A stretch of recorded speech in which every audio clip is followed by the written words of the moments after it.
So, habe ich das Prominenz. Ich werde halt mit Max den Spargel da fermentieren.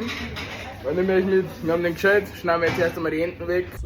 So, jetzt sind wir da. So, Was ist das jetzt, Johannisbeer, gell? das sind jetzt schwarze Johannisbeeren, genau. Und da brauchen wir jetzt nur die Bladel zum Fermentieren.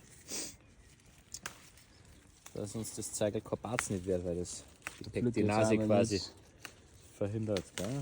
So. Dann ist da den Spargel rein. Aber schon alle in eine Richtung, oder? Ja, So am besten. schön reinlegen, ne? Da wieder voll reinhalten hier. Boah. Rein in die Futterluke.